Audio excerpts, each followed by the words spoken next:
काय सांगणार? आज जळगाव जिल्हा दौऱ्यावर आपण आहात. ख्वाजा नाईक यांच्या स्मारकांचं या ठिकाणी आपल्या हस्ते लोकार्पण करण्यात येत आहे. मला अतिशय आनंद आहे की भारतीय स्वातंत्र्याच्या लढाईमध्ये आमच्या आदिवासी समाजाचे खूप मोठं योगदान आहे आणि विशेषतः आपल्या अमृत काळामध्ये प्रधानमंत्री मोदीजींनी या सगळ्या आमच्या आदिवासी स्वातंत्र्य संग्राम सेनानी यांचा गौरव झाला पाहिजे या दृष्टीनं वेगवेगळ्या प्रकारचे कार्यक्रम हातामध्ये घेतले आणि या ठिकाणी ख्वाजाजी नाईक ज्यांनी अक्षरशः इंग्रजांना सळो की पळो करून सोडलं आणि खऱ्या अर्थानं स्वातंत्र्य लढ्यामध्ये प्रचंड मोठा त्यांचा सहभाग होता आणि म्हणून मागच्या काळात मी याच स्मारकाच्या भूमिपूजनाकरता आलो होतो. आता त्याच्या उद्घाटनाकरता या ठिकाणी येण्याची संधी मिळाली. मला त्याचा अतिशय आनंद आहे.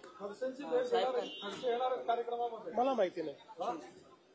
शिवसेनेचा ब्रँड कशाला आलाय तर तुमचं नामोनिशान भेटून टाकेल. येताना अँब्युलन्स घेऊन जाताना नावे होऊन त्याला उत्तर टाकेल. बोल बचन भैरवी मी उत्तर देत नाही. उद्धव ठाकरेंचं एक वक्तव्य आलंय, पुन्हा एकदा जे जनतेच्या मनामध्ये आहे तेच होईल, मात्र मालकाचे लोक मराठी माणसं एकत्र येण्याचा प्रयत्न करत नाही. पुन्हा सांगतो, बोल बच्चन याला मी उत्तर देत नाही. हे बोल बच्चन